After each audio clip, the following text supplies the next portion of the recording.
Welcome to लैपिक। कैसी चल रही है आपकी तैयारी? आई होप आपने वन शॉट देख लिया होगा यूएचबी का, जो चैनल पे ऑलरेडी अपलोडेड है। तो वन शॉट करने के बाद अब बारी है कुछ क्वेश्चंस प्रैक्टिस करने की। तो उसी को ध्यान में रखते हुए हम लेके आए हैं आपके लिए 2023 टू 24 का पेपर, लास्ट टाइम का यूएचबी का। तो देखो, वैसे नॉर्मली ये पेपर 70 मार्क्स का आता है, लेकिन देखो AKTU है, वो कुछ भी कभी भी कुछ भी कर देता है। तो देखो ये पेपर आ गया था तुम्हारा 100 मार्क्स का पिछली बार, तो उसी पेपर को सॉल्व कर लेते हैं। बाकी आपका पेपर 70 का आएगा या 100 का आएगा ये तो कोई भी नहीं बता सकता AKTU के अलावा, लेकिन नॉर्मली जो आएगा वो 70 का ही आता है। ठीक है, जो पैटर्न है वो में भी कुछ गलती हो गई हो इनसे, तो इसलिए वो 100 का आ गया था। ठीक है, तो बिना किसी देरी के स्टार्ट करते हैं हम अपने पेपर सॉल्विंग से। और जल्दी से जाके वन शॉट देख लेना अगर अभी तक आपने वन शॉट नहीं देखा है तो।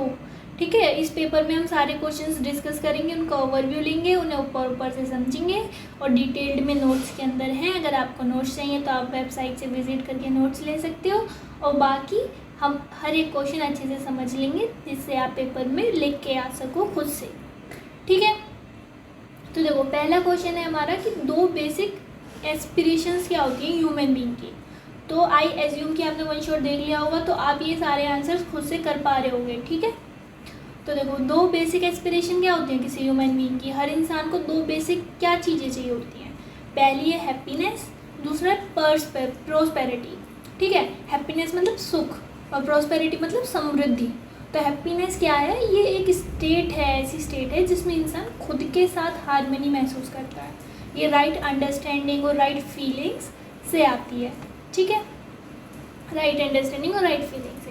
प्रोस्पेरिटी क्या है? ये तब फील होती है जब हमारे पास बॉडी की नीड्स फुलफिल करने के लिए फिजिकल फैसिलिटीज़ होती हैं। सिर्फ चीज़ों का जमा करना प्रोस्पेरिटी नहीं होता। मतलब लाइक ये ऐसा नहीं है कि आपके पास बहुत सारे पैसे हैं तो आप प्रोस्पेरस हो। जितना हमें जीने के लिए ठीक ठाक चीज़ें चाहिए, लाइक गर्मी है तो हमें AC चाहिए, और हमारे पास खाने के लिए खाना है, रहने के लिए घर है, तो हम प्रोस्पेरस माने जाएंगे। और हमारे पास फैमिली है प्रॉपर। ठीक है, तो वो प्रोस्पेरस हो गया, वो होगी समृद्धि। ठीक है, और सुख तो आपको पता ही है। तो ये दो बेसिक चीज़ें जो एक ह्यूमन को चाहिए होती है। हैप्पीनेस एक तो वो खुश रहे, और प्रोस्पेरिटी मतलब जितना उसे चाहिए एक नॉर्मल लाइफ जीने के लिए उतना उसके पास है। फिर है कि difference between belief and understanding. तो देखो बिलीफ क्या होता है? जब हम किसी बात को बिना खुद वेरीफाई करके मान लेते हैं। लाइक किसी ने हमें बोल दिया तो विश्वास, लाइक तो बिना वेरीफाई करे हमने मान लिया कि ये अक्सर दूसरों की बातें, परंपराओं या एक्सटर्नल इन्फ्लुएंस पे बेस्ड होती है। ठीक है, अंडरस्टैंडिंग क्या होती है कि लाइक जब हम किसी चीज़ को खुद देख कर, लॉजिकली सोच कर और एक्सप्लोर कर कर जानते हैं। ठीक है, इससे क्लैरिटी और कॉन्फिडेंस आता है। तो बिलीफ एंड अंडरस्टैंडिंग में डिफरेंस समझ आ गया ना। बिलीफ मतलब विश्वास, अंडरस्टैंडिंग मतलब समझ, कि आप समझ के उस पर विश्वास कर रहे हो एक तरीके से। ठीक है, उसके बारे में क्लैरिटी कर रहे हो, कॉन्फिडेंस ले रहे हो। तो अगर इनमें डिफरेंस आता है तो ये डिफरेंस लिख देना। ठीक है, फिर है आपका कॉन्शियसनेस और मटेरियल यूनिट में डिफरेंस। तो देखो कॉन्शियसनेस यूनिट क्या होती है? सेल्फ मतलब आई। ये सेंटिमेंट पार्ट होता है जो फील करता है कि और सोचता है, डिसीजन लेता है, ये बॉडी को डायरेक्ट करता है। ठीक है, कॉन्शियसनेस बॉडी को डायरेक्ट करता है। मटेरियल यूनिट क्या होगी आपकी? ये फिजिकल एलिमेंट से बना होता है, जिसमें अपना शेप होता है और बायोलॉजिकल फंक्शन करता है। ये अवेयर नहीं होता। ठीक है, लाइक इसमें समझे हम। तो देखो सेंटीमेंट, कॉन्शियसनेस हो गई हमारी सेंटीमेंट मतलब जीवित, और मटेरियल हमारी निर्जीव। ठीक है, नॉन लिविंग और लिविंग होते हैं ना, वैसे करके। और कॉन्शियसनेस में हम करेंगे डिज़ायर और थिंकिंग, लाइक सोचना और चाहना, और मटेरियल में हमारी फिजिकल फंक्शंस आएंगे। ठीक है, और कॉन्शियसनेस में हमारी हैप्पीनेस आएगी और इसमें हमारी फिजिकल फैसिलिटीज़ आएंगी। कॉन्शियसनेस कंटिन्यूस होती है और मटेरियल चीज़ें हमारी टेम्परेरी होती हैं। ठीक है, हमेशा एग्जिस्ट करें ये ज़रूरी नहीं होता। फिर आपको 3 पर्पस बताने हैं for which physical facilities required for human being. मतलब फिजिकल फैसिलिटी क्यों चाहिए ह्यूमन बीइंग को। तो देखो पहला, नर्चर ऑफ द बॉडी, मतलब कि बॉडी को नर्चर करने के लिए, लाइक जैसे कि फूड, क्लोथ, शेल्टर। ठीक है, बॉडी को फिट कर रखने के लिए जो चीज़ें चाहिए होती हैं। फिर है प्रोटेक्शन ऑफ बॉडी, मतलब लाइक इंजरी, डिसीज़ या वेदर से बचाव के लिए। फिर राइट यूटिलाइजेशन ऑफ बॉडी, मतलब सही काम करना जिससे सेल्फ और सोसाइटी दोनों का भला हो। तो ये 3 पर्पस हैं जिसके लिए हमें फिजिकल फैसिलिटी चाहिए होती है अपनी बॉडी को नर्चर करने के लिए, प्रोटेक्शन करने के लिए और राइट यूटिलाइजेशन करने के लिए। अपना जो मेन मोटिव है, जो आपका मेन धर्म है, उसको पूरा करने के लिए। ठीक है। फिर है कि हाउ, मतलब कि what do you understand by the term complete value in relationship. तो देखो कंप्लीट वैल्यू क्या होती है रिलेशनशिप में, लाइक जब दोनों लोग एक दूसरे के प्रति ट्रस्ट और राइट फीलिंग्स रखते हैं, तो उस रिलेशनशिप में कंप्लीट वैल्यू होती है। लाइक 2 लोग हैं, ठीक है, दोनों एक दूसरे के ऊपर ट्रस्ट रख रहे हैं और दोनों की फीलिंग बिल्कुल प्योर है एक दूसरे के लिए, तो वो हो गया आपकी कंप्लीट वैल्यू। ठीक है। इसका मतलब है कि इंटेंशन, नियत और कॉम्पिटेंस। कॉम्पिटेंस मतलब क्या होता है, क्षमता, दोनों का सही मूल्यांकन लाइक जो होता है वो पूरा हो एक दूसरे की तरफ। ठीक है। इस रिलेशनशिप में क्या आएगी, हार्मनी आएगी और ट्रस्ट आएगा।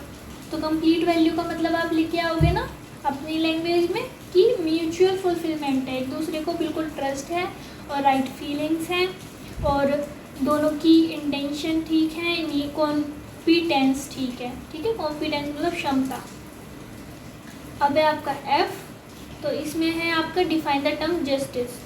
तो जस्टिस क्या है, लाइक देखो जस्टिस का मतलब है कि रिलेशनशिप में वैल्यूज़ को पहचान और उनका पूरा होना।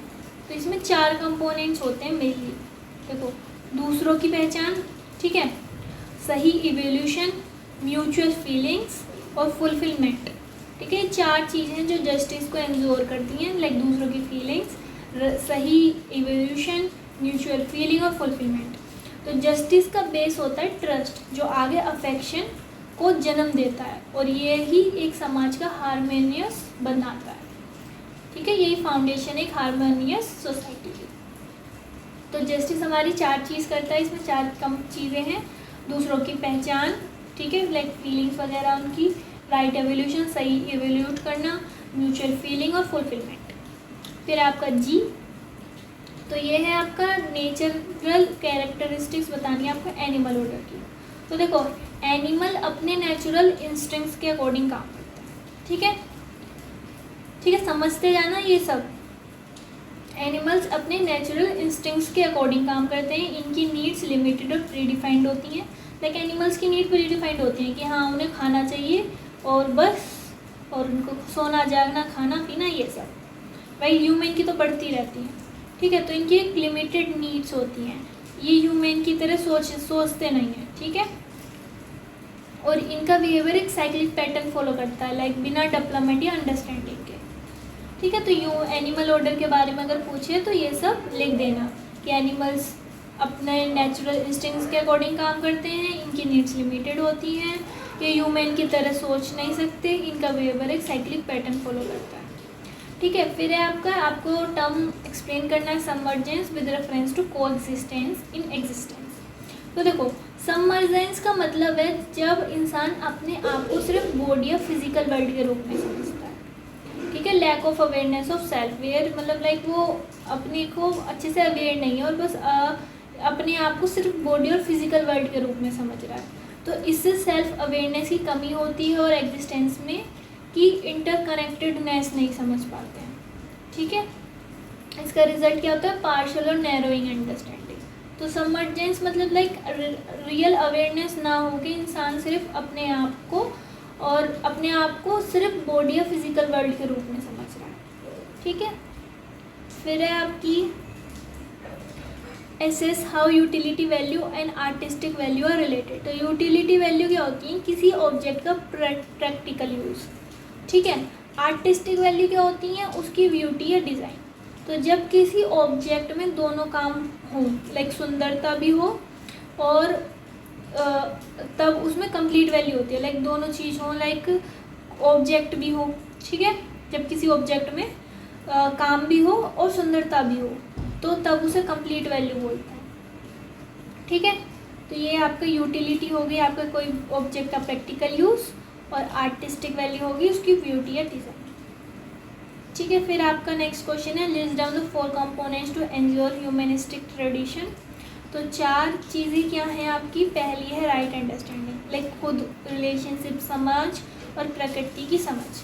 ठीक है, फिर है आपकी रिलेशनशिप, मतलब दूसरों के साथ ट्रस्ट और रेस्पेक्ट और हार्मनी का इमोशन।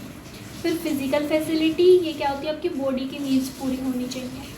ठीक है, वर्क क्या होगा आपका, मीनिंगफुल और प्रोडक्टिव काम जो म्यूचुअल प्रॉस्पेरिटी को एंश्योर करता है। तो ये 4 चीज़ें जो आपके ह्यूमनिस्टिक ट्रेडिशन को एंश्योर करती हैं। पहली आपकी right understanding, relationship, physical facility और वर्क।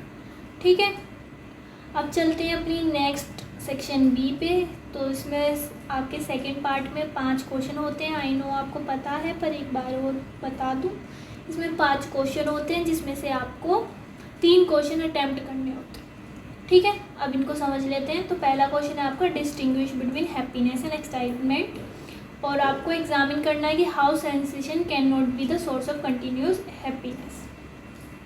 ठीक है, तो देखो हैप्पीनेस क्या है, हमारी इनर पीस, वेलबींग और फुलफिलमेंट का स्टेट है, ये सेल्फ से आती है और कंटिन्यूस होती है। ठीक है, एक्साइटमेंट क्या होगी, हमारी एक्सटर्नल चीज़ों से आने वाली टेम्परेरी फीलिंग, जैसे गिफ्ट मिलना, कोई अचीवमेंट, ये लॉन्ग लास्टिंग नहीं होती। लाइक हैप्पीनेस तो हाँ आप हमेशा कंटिन्यूस रहोगे, खुश रहोगे, पर एक्साइटमेंट लाइक आपको साइकिल मिलने वाली है तो आप खुश रहोगे। ठीक है, खुशी होगी, एक्साइटेड होगे, पर साइकिल मिलने के बाद 2-3 दिन यूज़ करने के बाद वो एक्साइटमेंट चली जाएगी।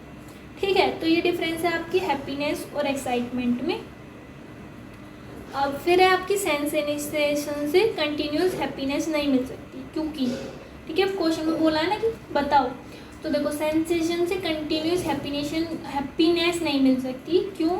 क्योंकि ये टेम्परेरी होती है, हर सेंसेशन कुछ टाइम बाद डल हो जाती है, फिर नई स्टिमुली की ज़रूरत पड़ती है। लाइक वही एक्साइटमेंट वाली चीज़ें, लाइक साइकिल चाहिए थी, साइकिल मिल गई आपको, एक्साइटमेंट ख़त्म हो गई, फिर आप कोई नई चीज़ ढूंढोगे, उससे एक्साइटमेंट होगी कि मेरे को वो चाहिए। तो ये टेम्परेरी होती है। External dependency like sensation external चीज़ों पर डिपेंड करती है, जबकि हैप्पीनेस इंटरनल होती है। ठीक है, फिर लीड्स टू बोर्डम और ओवर इंडल्जेंस, मतलब बार बार वही सेंसेशन लेने से बोर हो जाते हैं, या ज़्यादा लेने से बॉडी को नुकसान होता है। लाइक फॉर एग्जांपल आपको कोई चीज़ पसंद है, ठीक है, लाइक आपको मैंगो शेक पसंद है, तो अगर आप पहली बार पियोगे, जब आपको पसंद है 1-2 बार पियोगे तो आपको एक्साइटेड रहोगे, खुश हो जाओगे इसे पीने के बाद। लेकिन अगर आपको रोज़ वो दे सुबह शाम तो आप बोर हो जाओगे। ठीक है, तो बार बार वही सेंसेशन लेने से बोर हो जाते हैं। Mood fluctuation like sensation based happiness up down होती है, स्टेबल नहीं रहती। लाइक ऐसे कभी आपका मन कर रहा है मैंगो शेक पीने का, कभी नहीं कर रहा। ठीक है, तो ये टेम्परेरी होती है, एक्सटर्नल चीज़ों पर डिपेंड करती है, और ज़्यादा करने से आप बोर हो सकते हो, और इसके आपके मूड पे डिपेंड करती है, फ्लक्चुएट होते रहते हैं मूड्स। ठीक है, अब है आपका self is the seer, doer and enjoyer, मतलब जो हम सेल्फ हैं, हम ही सीयर हैं, मतलब हम ही चीज़ें देखते हैं, हम ही करते हैं और हम ही इंजॉय करते हैं। ठीक है, तो in this way it is central to human existence while the body is just an instrument of for the self. तो बॉडी एक तरीके से इंस्ट्रूमेंट है, ठीक है, लेकिन सेंट्रल चीज़ें जो हैं वो है सेल्फ। ठीक है, इसे समझ लेते हैं। तो देखो सेल्फ या आई जो है एक कॉन्शियस एंटिटी होती है, जो हर काम का सेंटर होती है। ये 3 रोल प्ले करती है। कौन कौन से 3 रोल? सीयर मतलब दृष्टा, और डूअर मतलब कर्ता, इंजॉयर मतलब भोक्ता। ठीक है, तो सीयर मतलब ये सब कुछ ऑब्जर्व करता है, सेंसेशन को समझता है। ओके, डूअर का है कर्ता, ये डिसीजन लेता है, बॉडी को काम करने के लिए इंस्ट्रक्ट करता है। फिर है इंजॉयर मतलब भोक्ता, हर फीलिंग खुशी या दुखी सेल्फ ही एक्सपीरियंस करता है एक तरीके से। ठीक है, तो इसका एग्जाम्पल होगा लाइक एग्ज़ाम की तैयारी। तो सीयर क्या है आप, जब आप बुक पढ़ रहे हो, ठीक है, आँख देखती हैं लेकिन जो समझते हैं वो आई होता है। ठीक है, आँख देखती है लेकिन समझते तो आप खुद ही हो ना। डूअर क्या है आपका, आप पढ़ने का डिसीज़न लिया, कौन सा सब्जेक्ट पढ़ना है, ये सब डिसीज़न आई लेता है, बॉडी सिर्फ एग्जीक्यूट करती है। लाइक आपने डिसीज़न लिया, पर आपका जो हाथों से आपने बुक उठाई, काम किया, उसको खोला, वो डूअर मतलब वो बॉडी कर रही है, लेकिन करवाया तो आपके खुद के सेल्फ ने ना। फिर इंजॉयर, एग्ज़ाम अच्छा गया तो खुशी होती है, या फेल होने पर फ्रस्ट्रेशन होती है, ये सब आई फील करते हैं। ठीक है, आई फील करता है। बॉडी तो एक इंस्ट्रूमेंट है, तो बॉडी सिर्फ एक मीडियम है। तो इसमें आपको यही समझाना था कि ये हम जो हैं सेंट्रल जो है हमारा सेल्फ है, वही सीयर, डूअर, इंजॉयर, ये आपके सेल्फ से कम्युनिकेट करते हैं। ठीक है, सीयर आप आंखें देखती हैं, डूअर आपके हैंड्स लेग्स काम करते हैं, इंजॉयर आप अच्छा फील करते हो। तो ये सब एक मीडियम है, लेकिन इनडायरेक्ट वे में सब लिंक्ड हैं सेल्फ से। तो ये आपको अच्छे से एक्सप्लेन कर देना है इसी के ऐसे एग्जांपल के साथ। ठीक है, पहले सीयर, डूअर, इंजॉयर की डेफिनेशन बता देनी और फिर एक एग्जांपल के साथ एक्सप्लेन कर देना। फिर आपका रेवरेंस क्या है? रेवरेंस होती है हमारी श्रद्धा। ठीक है, और हमें बताना है कंपटीशन और एक्वायरिंग एक्सीलेंस में डिफरेंस। ठीक है, और कैसे एक्सीलेंस डिफरेंट है, to be special leads to harmonious society. तो देखो रेवरेंस क्या होता है, एवरेंस नहीं रेवरेंस। ठीक है, रेवरेंस क्या होता है, दूसरों के एक्सीलेंस को एक्सेप्ट करना, उनके एफर्ट्स और हार्मनी को रिस्पेक्ट करना ही रेवरेंस है। लाइक श्रद्धा दिखाना, लाइक आपके कोई बड़े भैया हैं, उन्होंने कुछ बहुत बड़ा, वो साइंटिस्ट बन गए हैं, तो आप उनको श्रद्धा दिखाओगे कि उनके एक्सीलेंस को एक्सेप्ट करोगे। ठीक है, उनके एफर्ट्स को, हार्मनी को रिस्पेक्ट करोगे, तो वो श्रद्धा। लाइक भगवान जी के प्रति श्रद्धा, तो भगवान जी लाइक उनके एक्सीलेंस को आप एक्सेप्ट कर रहे हो ना, उनने जो एफर्ट्स किए हैं हार्मनी को इस्टेब्लिश करने में, तो उस सबको आप श्रद्धा दिखा रहे हो उनकी तरफ। तो रेवरेंस हमारा वो हो गया। तो आप इसमें क्या लिखोगे कि ये फीलिंग ऑफ एक्सेप्टेंस है और एक्सीलेंस है औरों की। ठीक है, उनके तरफ आपका फील कर रहा ना, उनके एफर्ट्स को रेस्पेक्ट करना। अब difference between competition and acquiring excellence, तो इसमें आपको लिख के आना है लाइक कंपटीशन क्या होता है, इसमें हम दूसरों से बेटर होने की कोशिश करते हैं, तो इसमें कंपैरिजन होता है। भाई एक्सीलेंस में क्या होता है, आप अपने आप को बेहतर बनाने की कोशिश करते हो, आपके खुद के अंदर का ही कंपटीशन होता है वो। लाइक कंपटीशन में तो हम दूसरों से कंपेयर करते हैं, लेकिन एक्सीलेंस में आप खुद से ही कंपेयर करते हो। कंपटीशन में लाइक जेलिसी हो जाती है, फियर आ जाता है, कंपैरिजन होती है, लेकिन एक्वायरिंग एक्सीलेंस में सेल्फ इम्प्रूवमेंट होती है, क्लियरिटी आती है, दिन ब दिन हमें समझ आता है कि हम कहाँ लैग कर रहे थे। ठीक है, और उसको आप इम्प्रूव करते हो। ठीक है, और कंपटीशन में विन और लूज वाला माइंडसेट होता है, लेकिन एक्वायरिंग एक्सीलेंस में हमेशा जीत ही जीत होती है। लाइक आप एक्सीलेंस एक्वायर कर रहे हो तो आप डे बाई डे कुछ ना कुछ सीख ही रहे हो ना, तो डेली विनिंग है आपकी। तो ये डिस्टिंक्शंस है, तो इनको अच्छे से समझ लेना, एक बार वीडियो और देख लेना अगर आपको समझ नहीं आया हो, और इसको अपनी लैंग्वेज में बनाकर लिख देना। एग्जाम्पल पूछा था, तो एग्जाम्पल आप ऐसे समझ सकते हो, लाइक कंपटीशन में क्या होगा, एक स्टूडेंट दूसरे को हेल्प नहीं करता ताकि खुद टॉप करे। ठीक है, ये कंपटीशन हो गया। लेकिन एक्सीलेंस में क्या होगा, एक स्टूडेंट खुद भी सीखता है और दूसरों को भी समझाता है, तो वो हो गया एक्सीलेंस। ठीक है, तो एक्सीलेंस कैसे डिफरेंट है टू बी स्पेशल से। लाइक एक्सीलेंस हमारा क्या है, उत्कृष्टता, मतलब एक्सीलेंस हमारी इनर ग्रोथ है। ठीक है, state of harmony completeness with in one self, जो कि हमारी इनर ग्रोथ है, और राइट अंडरस्टैंडिंग है, और पॉजिटिव कंट्रीब्यूशन करता है। और लेकिन टू बी स्पेशल क्या होता है, वो होता है ईगो ड्रिवन होता है। ठीक है, दूसरों से अलग है, सुपीरियर दिखना चाहता है। तो एक्सीलेंस मतलब ये नहीं चाहता कि मैं अलग दिखूँ, मेरे बिल्कुल वो हो जाऊँ, वो होता है इनर, कि हाँ मैं अपने लिए परफेक्ट हूँ। ठीक है, टू बी स्पेशल में तो ऐसा हो गया कि लाइक आपको कंपटीशन करना है, आपको टॉप करना है, आपको दिखाना है हाँ मैंने टॉप कर लिया। ठीक है, इसलिए ये दोनों डिफरेंट है। और एक्सीलेंस हमारी सोसाइटी में क्या फ़ायदा होता है एक्सीलेंस का, म्यूचुअल फुलफिलमेंट करती है, लाइक सब एक दूसरे के डेवलपमेंट में कंट्रीब्यूट करते हैं। जब एक्सीलेंस करते हैं, लाइक दूसरों की हेल्प करते हैं, खुद भी ग्रो करते हैं, दूसरों को भी ग्रो करवाते हैं।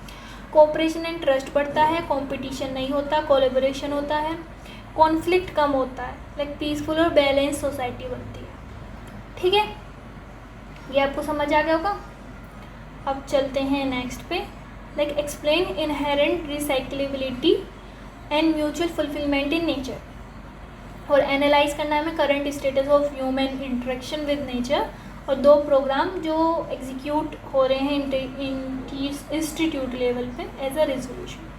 तो देखो इनहेरेंट रिसाइक्लेबिलिटी क्या होती है नेचर में, लाइक प्रकृति का हर प्रोसेस एक साइकिल में होता है। लाइक जैसे वाटर साइकिल होती है, कार्बन साइकिल होती है, नाइट्रोजन साइकिल होती है।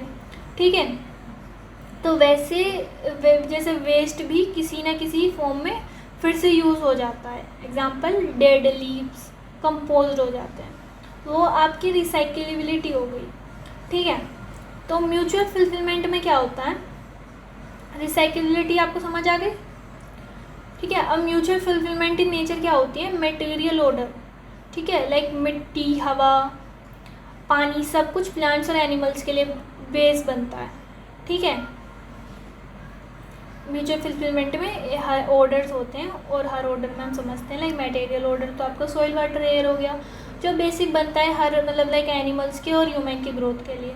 फिर प्लांट ऑर्डर में होते हैं फूड, ऑक्सीजन देते हैं, ठीक है, ऑक्सीजन देते हैं और सॉइल प्रोटेक्ट करते हैं, वो सब। एनिमल ऑर्डर में क्या होगा, pollination, seed dispersal, ecological balance बनाए रखते हैं, ठीक है। और ह्यूमन बीइंग्स मतलब जो हमारा ह्यूमन ऑर्डर होता है वो अगर राइट अंडरस्टैंडिंग हो तो सबका ध्यान रख सकते हैं, ठीक है। अब करंट स्टेटस क्या है ह्यूमन की इंटरेक्शन विद नेचर, नेचर से क्या है, मतलब कि आज के टाइम में ह्यूमंस क्या कर रहे हैं, ओ डिप्लीशन कर रहे हैं नेचुरल रिसोर्सेज का, ठीक है, लाइक ओवर एक्सप्लॉयटेशन कर रहे हैं, ज़्यादा माइनिंग कर रहे हैं, ज़्यादा डिफॉरेस्ट्रेशन कर रहे हैं, तो इससे बैलेंस बिगड़ जाता है एक तरीके से। पोल्यूशन कर रहे हैं, लाइक गंदा पानी, हवा, प्लास्टिक का यूज़, पानी में फेंक देना प्लास्टिक्स, ठीक है, वो सब, ठीक है। Disturbing ecological balance, like climate change हो जाता है, लाइक ग्लोबल वार्मिंग बढ़ेगी अगर कार्बन डाइऑक्साइड बढ़ेगी, डिफॉरेस्टेशन होगा तो कार्बन डाइऑक्साइड बढ़ेगी, ठीक है, तो उससे हमारी ग्लोबल वार्मिंग वगैरह होंगी, तो उससे क्लाइमेटिक चेंज आएंगी, स्पीसीज एक्सटेंशन होंगी, कुछ जानवर लुप्त हो जाएंगे एक तरीके से, ठीक है। फिर है आपको operation on use and throw model, मतलब लाइक रिसाइकल नहीं करना, सिर्फ यूज़ करना करके फेंक देना, ठीक है। लाइक अब आजकल क्या हो रहा है, हम यूज़ करते हैं चीज़ें और फेंक देते हैं, लेकिन हम रिसाइकल कर सकते हैं, उन्हें दोबारा यूज़ कर सकते हैं। तो 2 प्रोग्राम क्या हैं जो इंस्टीट्यूट लेवल पे चल रहे हैं। पहला है सस्टेनेबल कैंपस इनिशिएटिव, ये क्या है, waste management, rain water harvesting, solar panel लगाना, ये सब इसके अंदर आते हैं। और green transport like cycle, E rickshaw, तो इससे रिज़ल्ट क्या है कि कैंपस इको फ्रेंडली बनेगा और स्टूडेंट सीखेंगे सस्टेनेबल लिविंग। जो ये 2 प्रोग्राम्स हैं जो इंस्टीट्यूट लेवल पे चला सकते हैं एज अ रेजोल्यूशन, ठीक है। तो सस्टेनेबल समझ आ गया आपको कि मतलब व्हीकल्स वगैरह का कम यूज़ करना, rain water harvesting, waste management और कैंपस, हाँ ठीक है वही, ठीक है। फिर है environment ethics and sustainability workshops, तो इनसे क्या होगा, नेचर से जुड़ने वाले कोर्सेज या सेमिनार्स होंगे, लोकल इन्वायरमेंट पर रिसर्च प्रोजेक्ट्स, और इससे क्या होगा, स्टूडेंट में अवेयरनेस और रिस्पॉन्सिबिलिटी डेवलप होगी, ठीक है। समझ आ गया आपको दोनों प्रोग्राम। ये तो अवेयरनेस प्रोग्राम है जिसमें आप नेचर से जुड़ने वाले कोर्सेज को पढ़ोगे, सेमिनार्स होंगे, लोकल इन्वायरमेंट्स पर रिसर्च प्रोजेक्ट्स होंगे जिससे हम इन्वायरमेंट को और अच्छे से समझ सकें, ठीक है। फिर आपको स्कोप एंड कैरेक्टरिस्टिक्स बतानी है people friendly and eco friendly production systems की, और 2 एग्जाम्पल के साथ। तो देखो स्कोप क्या है पीपल फ्रेंडली का, देखिए है क्या, this production system aim for sustainable and ethical production that meets human needs without exploiting people और डिग्रेडिंग द एनवायरनमेंट। तो ये कुछ चीज़ें हैं जो एम करती है हमारे सस्टेनेबल और एथिकल प्रोडक्शन में, जो हमारी ह्यूमन नीड्स को मीट करें और लोगों को बिना एक्सप्लॉइट करें और इन्वायरमेंट को बिना डिग्रेड करें, ठीक है। तो इसका स्कोप क्या है, like to ensure production process that are mutually enriching, और मतलब ऐसी प्रोसेसेस बनाना जो ना केवल नेचर के लिए बल्कि ह्यूमन बीइंग के लिए भी सही हों, एनरिचिंग हों, ठीक है। कैरेक्टरिस्टिक्स इसकी समझें तो पीपल फ्रेंडली में क्या आएगा, इंसान की डिग्निटी का ध्यान, ठीक है। और फिर दूसरा है कि आपका प्रमोट लोकल सेल्फ सफिशिएंसी इन community empowerment, fair wages, safe work, local empowerment, ठीक है, रियल नीड्स पे फोकस ना कि फेक डिमांड पे। तो ये इसकी आपकी कैरेक्टरिस्टिक्स हो गई। इको फ्रेंडली में क्या होगा, पोल्यूशन कम करना, वेस्ट जनरेशन कम करना, रिन्यूएबल रिसोर्सेज को यूज़ करना और एनर्जी को एफिशिएंटली यूज़ करना, और नेचुरल साइकिल्स और लिमिट को मतलब लाइक उनके साथ अडेयर करना, रिसाइकलिंग को प्रमोट करना और यूजेस लोकली अवेलेबल मटेरियल्स, ठीक है। तो ये स्कोप है इसका, जिसमें मतलब ये हम कैसे अचीव कर सकते हैं, इसके कुछ कैरेक्टरिस्टिक्स हैं, पीपल फ्रेंडली ये सब हो गए, इको फ्रेंडली ये सब हो गए। अब 2 एग्जाम्पल इंडियन हिस्ट्री से जो हमारा ले सकते हैं हम, पहला है ट्रेडिशनल इंडियन एग्रीकल्चर सॉरी, ठीक है, ट्रेडिशनल इंडियन एग्रीकल्चर जो ऑर्गेनिक फार्मिंग है इंटीग्रेटिव फार्मिंग सिस्टम पर बेस्ड था। तो इसमें क्या होता था कि लाइक मिक्स्ड क्रॉपिंग होती थी, ठीक है। Indian agriculture involve practice like mixed cropping और क्रॉप रोटेशन, ठीक है। काउ डंग यूज़ होता था, नेचुरल पेस्ट कंट्रोल यूज़ होते थे, reliance on local seed varieties. तो एनिमल और फार्मिंग का इंटीग्रेशन था इसमें। पीपल फ्रेंडली क्या चीज़ थी इसमें कि रोज़गार मिलता था, कम्युनिटी स्पिरिट बनती थी। इको फ्रेंडली क्या था कि सॉइल फर्टिलिटी बची रहती थी, पॉल्यूशन नहीं होता था। और वर्डिक्ट क्या है इसका, बिल्कुल होलिस्टिक था, ठीक है। As it ensure mutual prosperity for humans and respected the nature process. तो ये आपका ट्रेडिशनल इंडियन एग्रीकल्चर था एक। और दूसरा है आपका traditional cottage industry and handicraft. इसमें क्या है आपके हैंडीक्राफ्ट एंड खादी वगैरह का यूज़, ठीक है। Indian history is rich with decentralize cottage industries producing textiles. तो इसमें क्या है आपका कि manual tools, local materials use हुए, डायरेक्ट प्रोड्यूसर कंज्यूमर रिलेशन, ठीक है। और इसमें पीपल फ्रेंडली क्या था कि आर्टिसंस को रेस्पेक्ट मिली, क्रिएटिविटी का यूज़, ठीक है। Eco friendly low energy tool, recycle system वगैरह। और वर्डिक्ट क्या है इसका, नेचर और सोसाइटी दोनों के लिए बेनिफिशियल सिस्टम, ठीक है। तो ये आपकी कॉटेज इंडस्ट्री थी जिसने आर्टिशंस को एक रिस्पेक्ट दी, उनकी क्रिएटिविटी का यूज़ हुआ, ठीक है। तो यहाँ पे आपका सेक्शन बी पूरा ख़त्म हो गया। मैंने आपको ओवरव्यू दे दिया है और बाकी आप इतना लिख सकते हो खुद से बनाने के। आप सेकेंड ईयर में हो तो इतना आप सीख चुके होंगे कि आपको खुद से बना के चीज़ें कैसे लिखनी है समझने के बाद, ठीक है। अगर आपको कोई चीज़ समझ ना आई हो तो वीडियो रिपीट करके देख लेना, नहीं तो फिर बता देना कमेंट में, अलग से वीडियो बना दीजिए उस टॉपिक के ऊपर, ठीक है। बाकी सारी चीज़ें नॉर्मल ही हैं आपकी, नॉर्मल डे टू डे की, तो आई गेस कि आपको डिफ़िकल्टी नहीं होनी चाहिए समझने में, ठीक है। अब चलते हैं सेक्शन सी पे। तो सेक्शन सी में फिर आपका 3, 4, 5, 6, 7 में आप दो पार्ट होते हैं जिसमें से आपको एक पार्ट अटैम्प्ट करना होता है। तो चलो समझ लेते हैं। तो पहला क्वेश्चन है हमारा, explain the process of self exploration, मतलब सेल्फ को एक्सप्लोर करने का प्रोसेस हमें पूरा अच्छे से समझना है, ठीक है। और क्यों वो डायग्राम के साथ समझना है, ठीक है।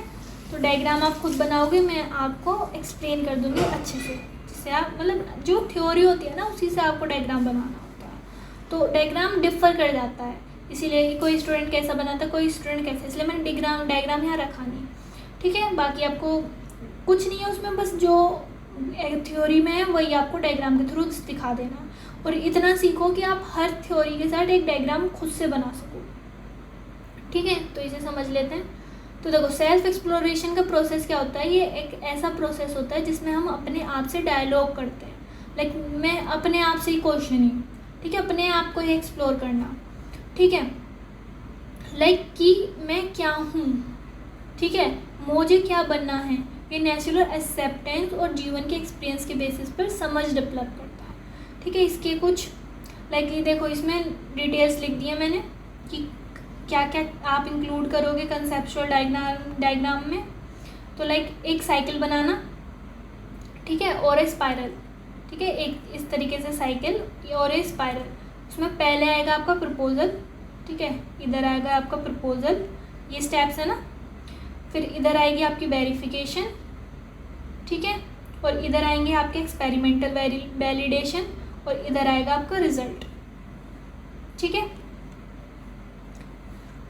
ठीक है। तो इतना से डायग्राम बनेगा इसका, पहले प्रपोजल और फिर इधर नेचुरल वैलिडेशन एक्सेप्टेंस, इधर आपके एक्सपेरिमेंटल वैलिडेशन और इधर आपका रिजल्ट, ठीक है। तो स्टेप समझ लेते हैं। प्रपोजल में क्या होता है, जब कोई वैल्यू या आइडिया आपको दिया जाता है, ठीक है, प्रपोजल जो आपके पास आया। फिर वेरिफिकेशन होती है, वेरिफिकेशन इसमें नेचुरली और एक्सपेरिमेंटली दोनों तरीके से होती है।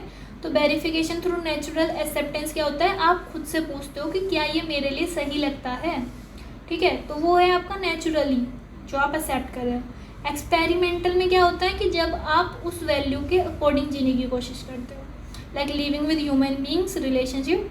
तो ह्यूमन रिलेशनशिप्स में टेस्ट करते हो कि क्या ये म्यूचुअल हैप्पीनेस लाएगा, ठीक है। फिर living with rest of nature, मतलब लाइक क्या ये म्यूचुअल प्रॉस्पेरिटी लाएगा नेचर के साथ। फिर उसके बाद आपकी रिजल्ट आता है, अंडरस्टैंडिंग आती है, इस प्रोसेस से क्लियरिटी और रियलाइजेशन आता है, और एट द एंड ट्रांसफॉर्मेशन मतलब सोच, बिहेवियर और काम में सुधार आता है, leading to continuous happiness and prosperity. तो सिंपल सा इसका डायग्राम है जो आपको देख लेना है, ठीक है। फिर इसकी इम्पोर्टेंस क्या है, सेल्फ एक्सप्लोरेशन ज़रूरी क्यों है? तो देखो, पहली चीज़ होलिस्टिक डेवलपमेंट, लाइक सिर्फ टेक्निकल नहीं, एथिकल और रिस्पॉन्सिबल इंजीनियर बनना है। लाइक आप इंजीनियरिंग कर रहे हो तो सिर्फ टेक्निकली चीज़ें नहीं सीखनी है आपको, ठीक है, ह्यूमन वैल्यूज़ भी सीखनी है, ठीक है, एथिकल और रिस्पॉन्सिबल भी बनना है। तो उसके लिए आपको सेल्फ एक्सप्लोरेशन ज़रूरी होता है, ठीक है, कि आप खुद से एक्सप्लोर करो कि क्या चीज़ें हैं, कैसे उनको एक्सेप्ट करना है, किस बेसिस पे एक्सेप्ट करना है, वो सब। फिर राइट यूटिलाइजेशन ऑफ टेक्नोलॉजी, कि टेक्नोलॉजी का यूज़ ह्यूमन वेलफेयर के लिए करना। एथिकल डिसीजन मेकिंग, कि जब कॉम्प्लेक्स सिचुएशन आए तो करेक्ट डिसीजन लो, ठीक है। और harmonious work place and society, like respect और ट्रस्ट वाला एनवायरनमेंट बनाना। और फिफ्थ है आपका रियल नीड्स एड्रेस, लाइक सिर्फ प्रॉफिट के लिए नहीं, समाज और नेचर के असली नीड्स के लिए सोल्यूशन बनाना, ठीक है। तो यह आपकी कुछ इम्पोर्टेंस है आपकी सेल्फ एक्सप्लोरेशन की। पहले होलिस्टिक डेवलपमेंट की, आपका overall development, right utilization of technology, ethical decision making, harmonious work place and society, और एड्रेसिंग रियल नीड्स, ठीक है। तो ये सब आपको अच्छे से एक्सप्लेन कर देना। अब हम चलते हैं आपके नेक्स्ट क्वेश्चन पे। तो इसका नेक्स्ट क्वेश्चन है कि वैल्यू एजुकेशन एनेबल करता है transformation from animal consciousness to human consciousness. कैसे इसको हम जस्टिफाई करते हैं? लाइक ये स्टेटमेंट आपको बताना है कि ये बिल्कुल सही है, क्योंकि वैल्यू एजुकेशन इंसान को एक डीपर अंडरस्टैंडिंग देती है। इससे वो सिर्फ सर्वाइवल, लाइक सर्वाइवल मतलब क्या होता है, सिर्फ सर्वाइवल का मतलब है एनिमल कॉन्शियसनेस, ठीक है, से ऊपर उठकर मीनिंगफुल और रेस्पॉन्सिबल लाइफ के लिए तरफ बढ़ता है। तो एनिमल कॉन्शियसनेस तो मतलब सिर्फ सर्वाइवल होती है, लेकिन अगर आप इसमें लिखा है कि ह्यूमन कॉन्शियसनेस की तरफ कैसे बढ़ते हो, तो अगर आप सर्वाइवल से ऊपर उठकर मीनिंगफुल और रेस्पॉन्सिबल लाइफ जियो, तो वो आपकी ह्यूमन कॉन्शियसनेस के अंदर आ गई। इन दोनों का अलग अलग समझ लेते हैं हम। लाइक एनिमल कॉन्शियसनेस क्या होती है, सिर्फ बॉडी के नीड्स तक limited, like food, sleep, comfort, ये सब। और सेंसेशन ड्रिवन लाइफ, जो अच्छा लगे वही करते हैं, ठीक है। एक्शंस मोस्टली इंस्टिंक्ट से होते हैं, जैसे फाइट और फ्लाइट, और ज़्यादा कंपटीशन, फियर और एक्सप्लॉयटेशन होता है इसमें। ह्यूमन कॉन्शियसनेस में क्या होता है, ह्यूमन कॉन्शियसनेस में सेल्फ अवेयरनेस और राइट अंडरस्टैंडिंग के साथ जीवन जीना, ठीक है। Continuous happiness and prosperity, relations में ट्रस्ट, रिस्पेक्ट, केयर जैसी वैल्यूज़ फॉलो करना, ठीक है, और नेचर के साथ हार्मनी से जीना। तो ये डिफ़र करती हैं आपकी एनिमल कॉन्शियसनेस से ह्यूमन कॉन्शियसनेस को, ठीक है। तो एनिमल कॉन्शियसनेस तो लाइक जीना एक तरीके से, जो आपको अच्छा लग रहा है वो करना, वहीं पड़े रहना, ठीक है। लेकिन ह्यूमन कॉन्शियसनेस में आप सेल्फ अवेयर होते हो, राइट अंडरस्टैंडिंग आती है आपके जीवन में, ठीक है। Continuous happiness and prosperity. अब हमें देखना है कि वैल्यू एजुकेशन का क्या रोल है। तो देखो, सेंसेशन से ये आपको शिफ्ट करती है सेंसेशन से अंडरस्टैंडिंग की तरफ। लाइक हैप्पीनेस सिर्फ एक्सटर्नल थिंग से नहीं है, इनर क्लैरिटी और हार्मनी से आती है, ठीक है। हैप्पीनेस सिर्फ एक्सटर्नल चीज़ों से नहीं आती, इनर क्लैरिटी होती है जब भी आती है, ठीक है। तो ये आपके वैल्यू एजुकेशन का रोल है। फिर है डेवलपिंग सेल्फ रिफ्लेक्शन, तो खुद के बिलीव्स, डिज़ायर्स को समझना, ठीक है। रिकॉग्नाइजिंग रिलेशनशिप्स एंड वैल्यूज़, तो जैसे ट्रस्ट, रिस्पेक्ट, हर इंसान नी रिलेशनशिप के बेसिस पे, तो मतलब आपका रिलेशनशिप को अच्छे से समझना, और वैल्यूज़ लाइक हर इंसान के लिए आपका क्या रोल है, क्या आप उनके लिए आपका क्या धर्म है, ये सब। तो inherent nature of relationship with other human beings, like society के लिए क्या है, पेरेंट्स के लिए क्या है, ये सब। प्रमोटिंग सेल्फ रेगुलेशन, लाइक संयम, तो इसमें क्या होता है, बॉडी की हेल्थ और यूसेज के लिए कॉन्शियसनेस प्रोग्राम बनाना। लाइक आप अपने ऊपर संयम कर सकते हो। लाइक अगर आपको पता है कि आपको सुबह उठ के आप अपनी बॉडी को हेल्थी रख सकते हो, तो आप उस संयम से चलो, तो वो सब आपका वैल्यू एजुकेशन में आता है। और अंडरस्टैंडिंग को एग्जिस्टेंस, मतलब नेचर के साथ रेस्पॉन्सिबल तरीके से जीना, नेचुरली ही भी चीज़ों को समझना, उनके लिए काम करना, उन्हें प्रोटेक्ट करना। तो वैल्यू एजुकेशन एक इंसान को बॉडी सेंटर्ड लाइफ से ऊपर उठाकर एक value based meaningful harmonious life की तरफ ट्रांसफॉर्म करता है। ठीक है, आ गया ये समझ एनिमल और ह्यूमन कॉन्शियसनेस और क्या वैल्यू एजुकेशन का रोल है उसमें, कि आपको सेंसिटाइजेशन से अंडरस्टैंडिंग का शिफ्ट करना, self reflection, relationship, self regulation, coexistence. ठीक है, बाकी डीप में पढ़ना हो तो आप ये पढ़ लेना, लो स्क्रीनशॉट ले लो इसका, इसमें से रीड कर लेना। बाकी मैंने आपको ओरली समझा भी दिया है। ठीक है, बाकी नोट्स चाहिए हो तो आप साइड से रीड करके ले सकते हो। अब लाइक ये है आपका कि list the 3 sources of imagination in self and illustrate the same with the help of diagram. तो देखो इमेजिनेशन में क्या होता है, इसमें कि ये होता है लाइक चिंतन, कल्पना। तो सिर्फ सेल्फ में कंटिन्यूसली थॉट्स, डिज़ायर और एक्सपेक्टेशन बनती रहती हैं। तो ये 3 सोर्सेज से इन्फ्लुएंस होती हैं। लाइक पहले आपका सेंसेशन, फिर pre conditioning like belief, like जो अपब्रिंगिंग से आती हैं, और नेचुरल एक्सेप्टेंस लाइक आपकी स्वीकृति। ठीक है, pointing from the core of self itself. तो इसको समझ लेते हैं, इसका डायग्राम देख लेना। सिंपल है, मतलब लाइक वही है कि हम जो थ्योरी में पढ़ रहे हैं उसी को हमने डायग्राम के थ्रू रिप्रेजेंट कर दिया। तो देखो सेंसेशन क्या होती है आपकी, अश्वादाना, लाइक इसको बोलते हैं हम अश्वादन। ठीक है, जो भी एक्सपीरियंस बॉडी के सेंस ऑर्गन से आते हैं, लाइक जैसे देखना, सुनना, टेस्ट करना। एग्जाम्पल आइसक्रीम देखकर खाने का मन करना, क्योंकि पहले टेस्ट किया था उसे। ठीक है, तो वो आपकी सेंसेशन हो गई। प्री कंडीशनिंग क्या हो गई आपकी, मान्यता, like society, family, media, culture से जो बिलीफ डेवलप हुए हैं बिना वेरीफाई किए, उनको आप मतलब मानते ही हो। बिलीफ लाइक आपके पेरेंट्स अगर आपको कुछ बोलेंगे कि ये हमारे यहाँ चलता आ रहा है, तो आप उसको वेरीफाई नहीं करोगे, आप उसको बिलीव कर लोगे। लाइक डॉक्टर बनना ही बेस्ट करियर है, ये मान लेना भी समझें कि मुझे क्या पसंद है। ठीक है, लाइक अगर आपके पेरेंट्स ने आपको बचपन से बोला है डॉक्टर बनना है, डॉक्टर बनना है, तो आप मान लोगे बिना समझे कि मुझे क्या पसंद है। ठीक है, वो होगी आपकी प्री कंडीशनिंग एंड बिलीफ। फिर आपका नेचुरल एक्सेप्टेंस, तो ये होता है वो फीलिंग या चॉइस जो अंदर से नेचुरली सही लगती है, जैसे ट्रस्ट, लव, रिस्पेक्ट। ठीक है, एग्जांपल लाइक जब किसी ने हेल्प की बिना मतलब के, तो वो जेस्चर नेचुरली अच्छा लगता है। अब कोई आपकी हेल्प कर रहा है तो आपको गुस्सा थोड़ी ना आएगा, आपको अच्छा लगेगा वो जेस्चर। तो वो है आपकी स्वीकृति। ठीक है, नेचुरल एक्सेप्टेंस। तो आपके इमेजिनेशन के 3 पॉइंट्स हैं। सेंसेशन जो आप सेंस करते हो, like testing, seeing, touching. Pre conditioning आपकी जो अपब्रिंगिंग से बिलीफ चल रही हैं, और नेचुरल एक्सेप्टेंस जो आपको लाइक नॉर्मल चीज़ें, जो नेचुरल चीज़ें हैं वो सब। ठीक है, फिर है आपका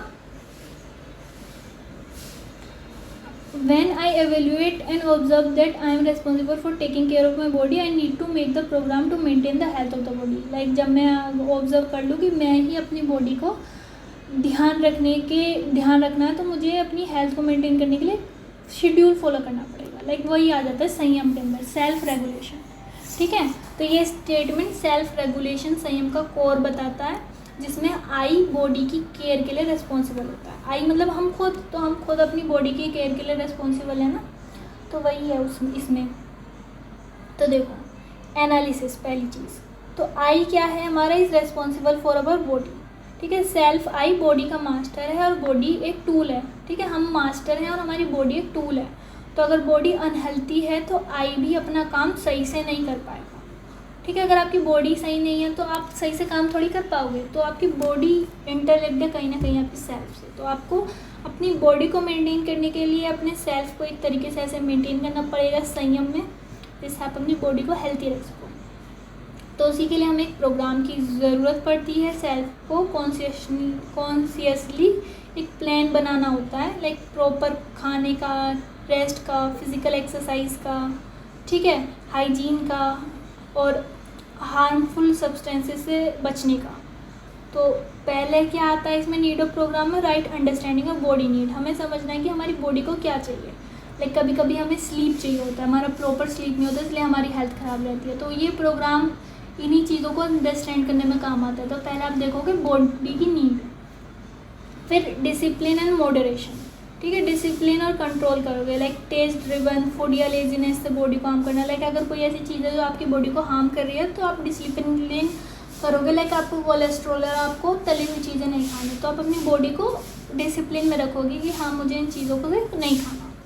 फिर प्रोटेक्टिंग द बॉडी, तो प्रिकॉशंस लेनी है जिससे आप इन चीज़ों से बच सको अपनी बॉडी को अनहेल्थी करने के लिए। और राइट यूटिलाइजेशन, लाइक बॉडी को यूज़ प्रोडक्टिव, एथिकल और मीनिंगफुल काम के लिए हो, ना कि एडिक्शन या मिस यूज़ के लिए। फिर है आपका harmony between I and body. तो देखो, जब सेल्फ और बॉडी अलाइंड होते हैं तभी रियल हैप्पीनेस होती है।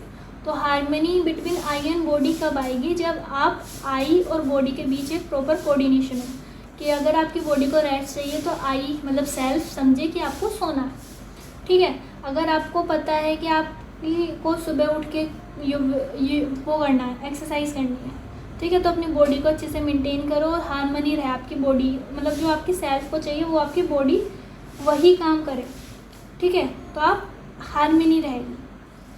तो it naturally takes care of body and healthy body facilitates the I activities leading to mutual fulfilment. तो इन समरी में क्या है आपका कि self regulation means I consciously accepts responsibility for the body, develops a systematic approach, मतलब कि हम समझते हैं कि हमारी बॉडी को क्या क्या चाहिए और हम उसके लिए एक सिस्टमेटिक अप्रोच पे फॉलो करते हैं। अब आते हैं आपके फिफ्थ पे। तो फिफ्थ में आपका पहला है ट्रस्ट, ठीक है। तो देखो, ट्रस्ट क्या होता है? ट्रस्ट होता है आपका विश्वास। तो ट्रस्ट का मतलब होता है ये विश्वास के सामने वाला मेरी भलाई चाहता है, ठीक है। तो ट्रस्ट रिलेशनशिप का फाउंडेशन होता है। कोई भी रिलेशनशिप जब भी चलती है जब ट्रस्ट हो, ठीक है। तो देखो, ट्रस्ट में क्या क्या चीज़ें आती हैं?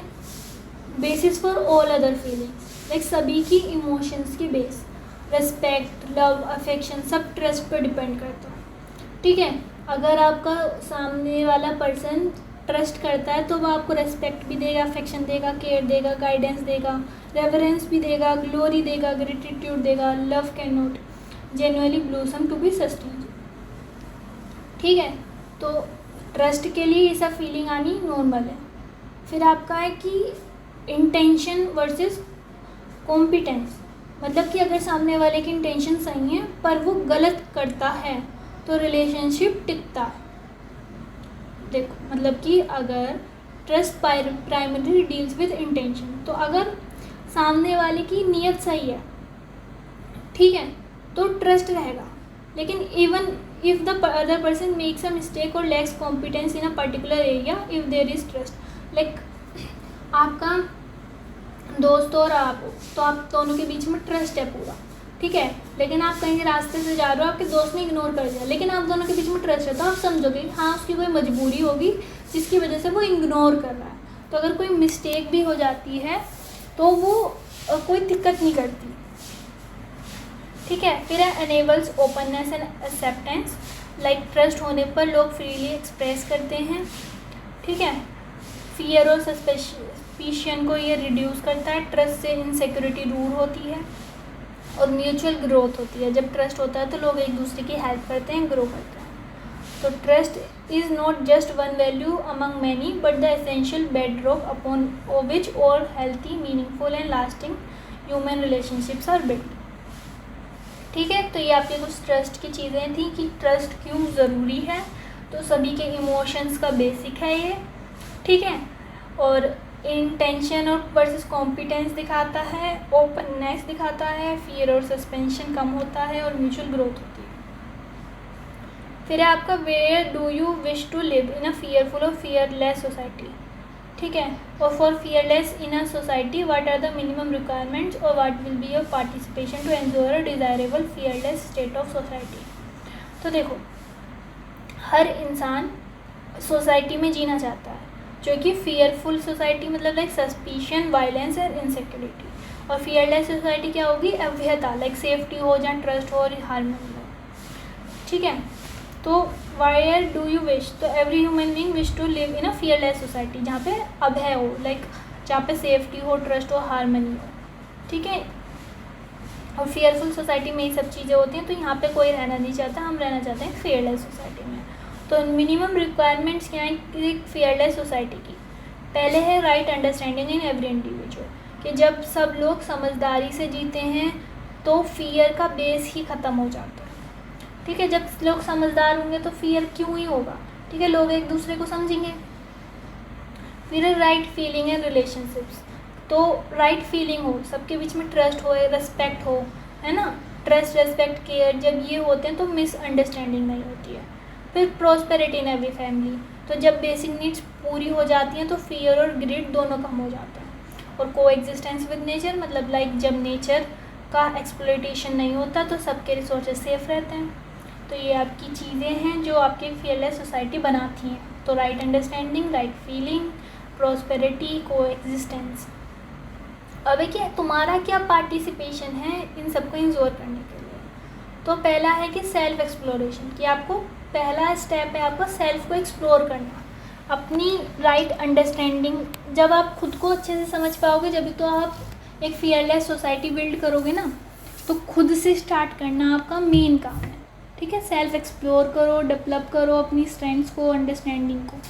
फिर living with universal human values, अपने कंडक्ट में ट्रस्ट केयर दिखाना। तो आपको सारी चीज़ें फॉलो करनी है, लाइक 9 वो होती हैं, like trust, respect, affection, care, guidance, ये 9 होती हैं जिनको आपको मेंटेन करके रखना होता है। ठीक है, मैंने वन शॉट में भी कवर कराया।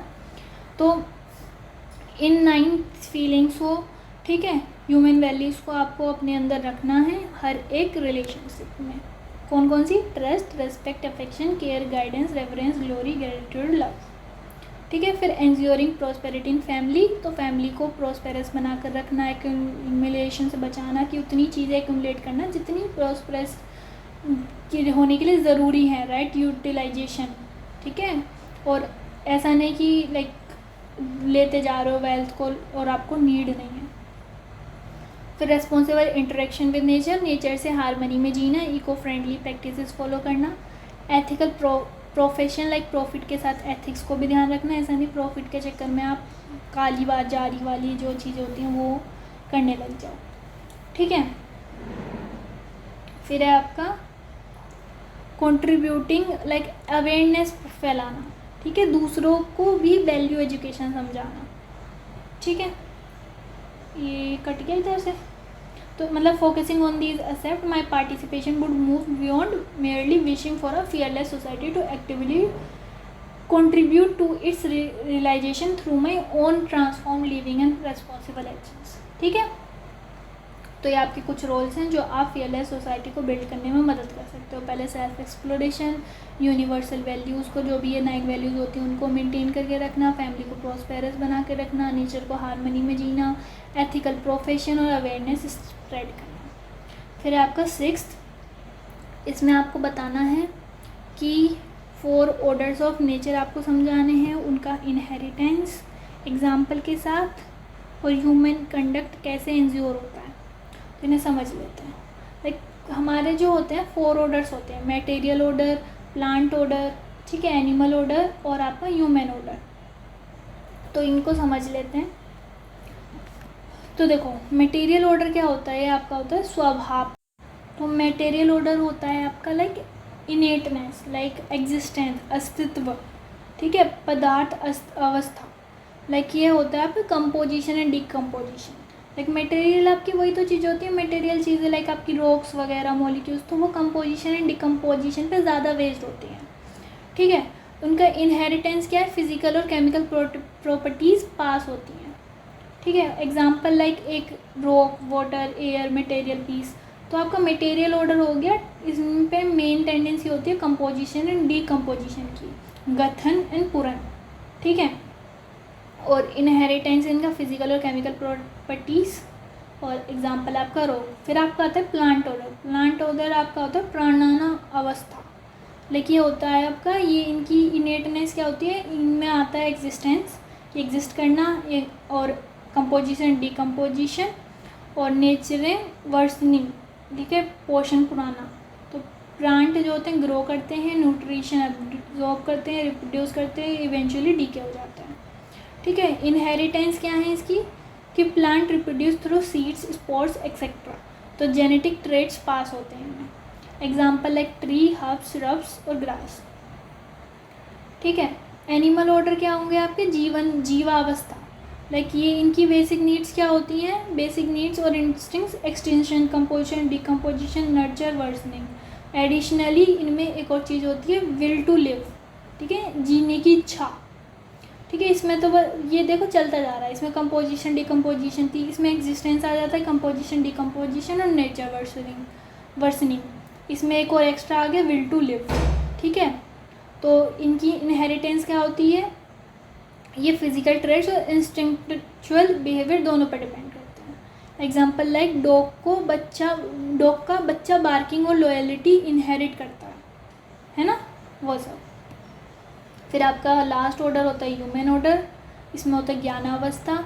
तो इसमें आपका एक्सिस्टेंस भी आता है, composition decomposition, nurturing, worsening, will to live और डिज़ायर और एक्स्ट्रा आ जाता है इसके अंदर आपका, ठीक है। और इसमें वैल्यू इनहेरिटेंस क्या होती है, इसमें लाइक बॉडी ट्रेट्स पेरेंट्स से, और वैल्यू और अंडरस्टैंडिंग सीख कर मिलती है, जेनेटिक नहीं होती है ये। लाइक एग्जांपल, अब चाइल्ड अपने पेरेंट जैसा दिखता है बट वैल्यू अलग डेवलप कर सकता है, लाइक जिस इन्वायरमेंट में वो रह रहा है उसके अकॉर्डिंग, ठीक है। तो ये मतलब 4 ऑर्डर थे, इनको आप अपनी लैंग्वेज में भी लिख के आ जाओगे तो भी चल जाएगा, ज़रूरी नहीं है ये सभी लिखो, पर ये याद रखना कि लाइक इसमें कंपोजिशन डिकम्पोजिशन, इसमें एग्जिस्टेंस, इसमें कंपोजिशन डिकम्पोजिशन, नर्चरिंग, वर्सनिंग, ठीक है। और ये वन शॉट में और अच्छे से एक्सप्लेन भी है, तो अगर आपको यहाँ से अच्छे से नहीं आ रहा होगा तो वो देख लो आप, ठीक है। नहीं तो अगर आपने वो तो देख ही लिया होगा आई गेस, तो आपको आ रहा होगा समझ, ठीक है। फिर आपका राइट अंडरस्टैंडिंग है समझदारी। तो इसमें क्या होता है, राइट अंडरस्टैंडिंग होती है लाइक जब आई को क्लियरिटी होती है ना, हमें राइट अंडरस्टैंडिंग मतलब सही समझ, ठीक है। तो when the I has right understanding it leads to definite human conduct, ठीक है, मानवीय आचरण को ये लीड करता है अगर हमारे पास राइट अंडरस्टैंडिंग है, ठीक है। तो रिलेशनशिप में डेफिनेट फीलिंग्स रखना लाइक ट्रस्ट, रेस्पेक्ट, ठीक है, नेचर के साथ रेस्पॉन्सिबल होना, और बॉडी का राइट यूज़ करना, समाज के साथ जीवन जीना, ये डेफिनेट कंडक्ट होता है, ठीक है। तो इसमें डेफिनेट कंडक्ट की क्या डेफिनेशन हो गई कि आपकी सेल्फ के लिए क्लैरिटी होना, और रिलेशनशिप में डेफिनेट फीलिंग्स रखना लाइक वो जो 9 फीलिंग्स थी वो सब, और नेचर के साथ रेस्पॉन्सिबल होना, बॉडी का राइट यूज़ करना, ठीक है, समाज के साथ सही जीवन जीना। तो तुम्हारा जो राइट ह्यूमन कंडक्ट है वो इन सबको करके बनेगा, लाइक आपका डेफिनेट कंडक्ट जो आप लोगों के साथ बिहेवियर करते हो, संयम से, राइट अंडरस्टैंडिंग करो सेल्फ की, जस्टिस एंड न्याय से, लाइक राइट अंडरस्टैंडिंग और ह्यूमन बींग्स मतलब जस्टिस करो, अन्याय मत करो किसी के साथ, और participation in universal human order, तो harmonious participation in larger society and natural order. तो ये कुछ चीज़ें हैं जो आपकी राइट अंडरस्टैंडिंग को लीड करती हैं, और ये सब लाइक सेल्फ रेगुलेशन, जस्टिस और म्यूचुअल प्रॉस्पेरिटी से आपको एक राइट ह्यूमन कंडक्ट बनता है, ठीक है। अब आपका 6th का बी, तो इसमें आपको बताना है complete chart of existence as the coexistence. तो इसमें आपके 4 ऑर्डर्स ऑफ नेचर हमको समझने हैं। तो 4 ऑर्डर्स ऑफ नेचर तो वही होते हैं जो हमने ऊपर समझे, मटेरियल, प्लांट, ह्यूमन, ठीक है। तो प्लांट ऑर्डर में क्या आएंगे आपके, प्लांट वगैरह। मटेरियल में आपके, यहाँ से चलते हैं, मटेरियल में आपके आएंगे सॉइल, एयर, वाटर। प्लांट में आपके प्लांट्स एंड हर्ब। एनिमल में आपके एनिमल एंड बर्ड्स, और ह्यूमन ऑर्डर में आपके ह्यूमन बींग्स। अब इनको समझ लेते हैं कि एग्जिस्टेंस है तो को एग्जिस्टेंस और 4 ऑर्डर्स। तो देखो एग्जिस्टेंस इज को एग्जिस्टेंस, मतलब पूरी एग्जिस्टेंस, पूरी अस्तित्वता में जितना भी चीज़ें हैं लिविंग या नॉन लिविंग, सब स्पेस में एक साथ एग्जिस्ट करती हैं, और सबके बीच म्यूचुअल हार्मनी होनी चाहिए, यही कंसेप्ट होता है को एग्जिस्टेंस। तो को एग्जिस्टेंस का मतलब ही क्या होता है, लाइक सारी चीज़ों का एक साथ रहना। तो सारी चीज़ें जब एक साथ रहेंगी तो ज़रूरी है कि वो एक दूसरे के साथ एक प्रॉपरली कॉन्टेक्ट में रहें, ठीक है, प्रॉपरली एक दूसरे के लिए कंट्रीब्यूट करें। तो वही आपके को एग्जिस्टेंस है, ठीक है। तो इसमें पहली 4 चीज़ें हैं, लाइक पहला है फंडामेंटल रियलिटी, मतलब कि स्पेस। तो स्पेस चीज़ें जैसे यूनिट इसी स्पेस में एग्जिस्ट करती है। तो स्पेस में लाइक ट्रांसपेरेंट, पैसिव और ऑल परस्यूडिंग है। स्पेस का काम है लाइक सबको जगह देना और हार्मनी बनाए रखना। तो ये तो हो गया कि फंडामेंटल रियलिटी। फिर आता है आपके यूनिट्स। यूनिट्स के अंदर आते हैं आपके वो सारे ऑर्डर्स, ठीक है, लाइक आपके मटेरियल ऑर्डर, पदार्थ वाला, ठीक है, इसमें वही सब है, कंपोजिशन, एक्टिविटी, इनकी फॉर्मेशन और इनके एग्जांपल। फिर आपका प्लांट ऑर्डर, नर्चरिंग, वर्सरिंग, रेस्पिरेशन, ग्रोथ, वही सब इसमें। एनिमल में वही विल टू सर्वाइव, ठीक है, ये रिपीटेड है। और फिर आपका थर्ड मतलब इसके बाद जो आता है यूनिट के बाद वो होता है आपका consequence of right understanding in human order. तो देखो कौन सी, ये क्या होता है, एक्टिविटी कंप्लीटनेस। लाइक अगर आप आई में अंडरस्टैंडिंग होगी, रियलाइजेशन होगी, क्लैरिटी होगी, तो बॉडी में सेल्फ रेगुलेशन होगा और इंश्योर करेगा health and right utilization of body. और दूसरा है आपका कंडक्ट कंप्लीटनेस, ठीक है, मतलब कि आपका विद ह्यूमन बींग्स आप जस्टिस रखो, म्यूचुअल हैप्पीनेस रखो रिलेशनशिप में, और नेचर के साथ आप प्रॉस्पेरिटी, समृद्धि और म्यूचुअल एनरिचमेंट और प्रिजर्वेशन रखो। एंड फिर आपका अल्टीमेट आउटपुट आता है। अल्टीमेट आउटपुट आपका होता है लाइक कंटिन्यूस हैप्पीनेस इंडिविजुअल के लिए, प्रॉस्पेरिटी फैमिली के लिए, और अनडिवाइडेड सोसाइटी मतलब अखंड समाज, और यूनिवर्सल ह्यूमन ऑर्डर मतलब सर्वभौम व्यवस्था, ठीक है। अब आपका 7th में चलते हैं, ये आपको समझ आ गया। इसमें मतलब आपको कोएग्जिस्टेंस के लिए 4 चीज़ें लिख के आनी है। फंडामेंटल रियलिटी आपकी स्पेस हो गई, और यूनिट्स आपने ऊपर पढ़ ही ली, और फिर कॉन्सिक्वेंस ऑफ राइट अंडरस्टैंडिंग मतलब आपके लेवल पे क्या क्या चाहिए आपको, कंप्लीटनेस और कंडक्ट कंप्लीटनेस, और अल्टीमेट आउटकम वही आपकी कंटिन्यूस हैप्पीनेस। अब देखो ये तो आपका इसमें आपको समझना है कि एथिकल ह्यूमन कंडक्ट क्या होता है, वैल्यूज़, पॉलिसी एंड कैरेक्टर के बारे में। तो एथिकल ह्यूमन कंडक्ट क्या होता है, मानवीय आचरण, मतलब कि ये एक डेफिनेट, कंसिस्टेंस और universally acceptable way of living है। तो बेस्ड ऑन राइट अंडरस्टैंडिंग है, जो एंश्योर करता है harmony with self, harmony in society और हार्मनी विद नेचर, ठीक है। ये 3 चीज़ हैं जो ये मेनली एंश्योर करता है कि हमारे खुद के अंदर हार्मनी, हार्मनी इन सोसाइटी और हार्मनी विद नेचर। तो इसमें 3 चीज़ें होती हैं, वैल्यू, पॉलिसी और कैरेक्टर, इनके बारे में हमें समझना है। तो एक एथिकल ह्यूमन कंडक्ट के लिए 3 चीज़ें हमें एंश्योर करनी पड़ती हैं। वैल्यू हमारा मूल्य, पॉलिसीज़ हमारी नीति, और कैरेक्टर मतलब चरित्र, ठीक है। तो वैल्यू क्या होती है, वैल्यू होती है फीलिंग एंड रिलेशनशिप जो नेचुरली सबको एक्सेप्ट होती है। लाइक वैल्यू क्या होती है, वैल्यू लाइक ट्रस्ट, ठीक है, रेस्पेक्ट, अफेक्शन, केयर मतलब ममता, गाइडेंस मतलब वात्सल्य, रेवरेंस मतलब श्रद्धा, और ग्लोरी मतलब गौरव, और ग्रेटिट्यूड मतलब कृतज्ञता, और लव मतलब प्रेम। तो यही वो 9 वैल्यूज़ हैं जो मैंने ऊपर बताई थी। तो ये 9 वैल्यूज़ अच्छे से याद कर लेना। तो लाइक ये कैसे हेल्प करती हैं, लाइक वैल्यूज़ ह्यूमन रिलेशनशिप को स्ट्रॉन्ग और फुलफिलिंग बताता है। तो एग्जांपल लाइक अगर मैं ट्रस्ट वैल्यू फॉलो करता हूँ या करती हूँ तो मैं ऑनेस्ट और ट्रांसपेरेंट हूँ अपने रिश्तों में, ठीक है। फिर पॉलिसीज़ मतलब नीति, तो वैल्यूज़ पर बेस्ड प्रिंसिपल या रूल्स होते हैं जो प्रैक्टिकल डिसीजन गाइड करते हैं। तो 3 मेजर पॉलिसीज़ होती हैं हमारी, प्रॉस्पेरिटी, जस्टिस और प्रिजर्वेशन। तो प्रॉस्पेरिटी मतलब समृद्धि नीति, लाइक राइट प्रोडक्शन और राइट यूटिलाइजेशन, ठीक है। तो आपका जस्टिस हो गया, और हाँ मतलब कहाँ थे हम, प्रॉस्पेरिटी। तो प्रॉस्पेरिटी हमारा राइट प्रोडक्शन और राइट यूटिलाइजेशन, लाइक ज़्यादा कमाना but without waste and exploitation. फिर आपका जस्टिस मतलब न्याय नीति, ठीक है। न्याय नीति क्या होता है आपका, लाइक हर रिलेशनशिप में mutual respect and fulfilment. Example equal access देना एजुकेशन और हेल्थ केयर में। प्रिजर्वेशन में क्या होगा आपका, सुरक्षा नीति, ठीक है, लाइक नेचर और बॉडी को प्रोटेक्ट करना। Example like recycle, eco friendly products use करना, ये सब। फिर है आपका करेक्टर मतलब आपका चरित्र। तो जब डिज़ायर, थॉट्स, एक्शन सब वैल्यू और पॉलिसीज़ के अकॉर्डिंग होंगे तो 3 पार्ट बनेंगे करेक्टर के। चैस्टिटी इन हस्बैंड वाइफ रिलेशन मतलब लाइक लॉयलिटी और ट्रस्ट इन रिलेशनशिप।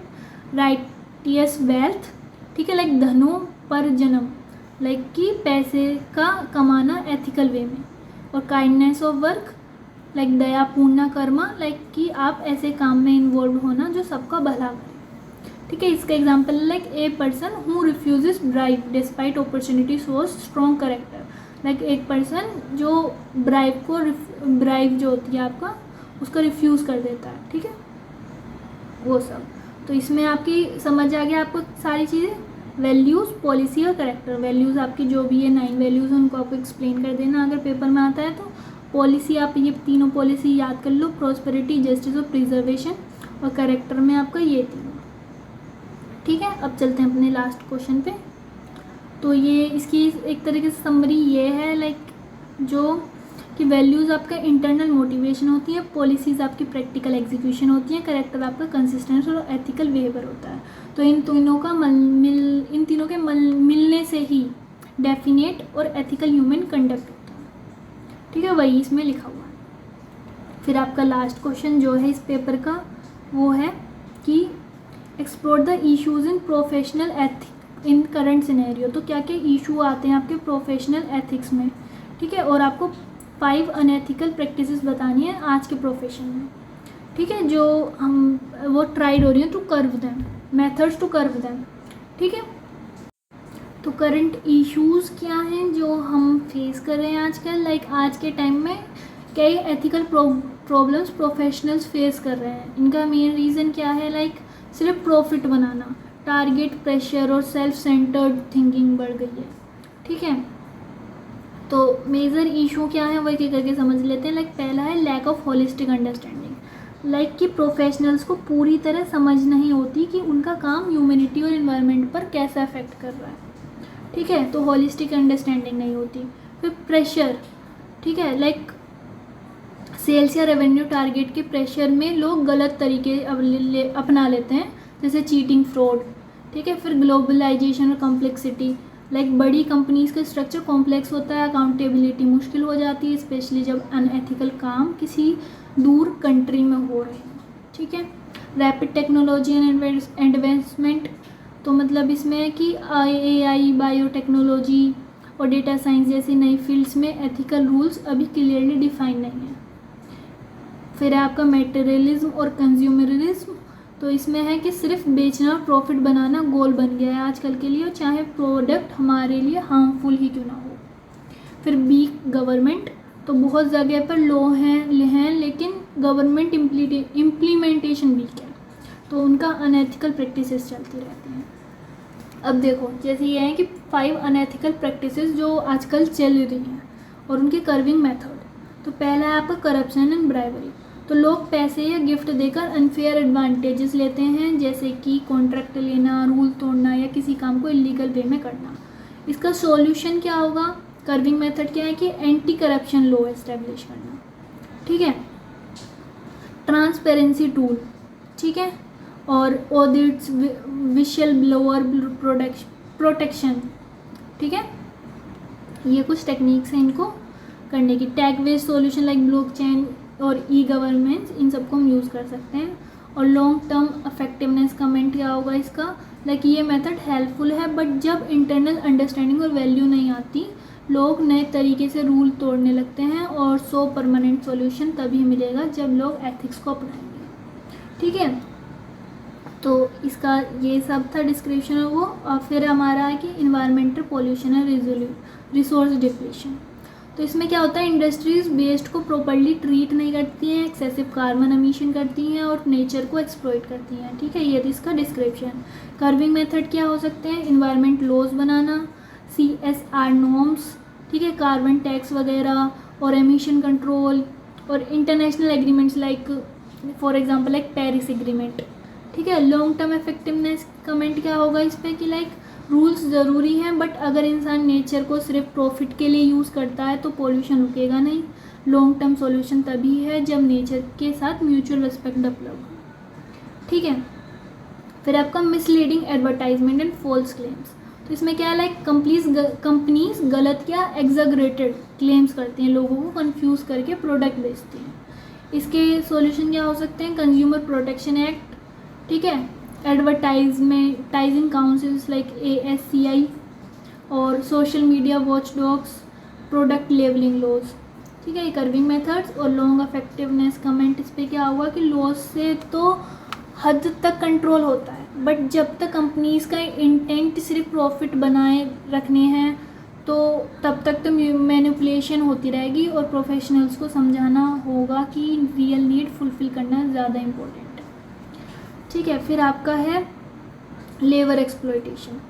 तो ये क्या है कि बच्चों से काम करवाना, लो वेजेस देना, लॉन्ग आवर्स तक या अनसेफ वर्क इन्वायरमेंट देना, स्पेशली डेवलपिंग कंट्रीज में। इसके मेथड्स हैं like labour laws, trade union, ठीक है, ILO conventions, fair trade certification, supply chain audits.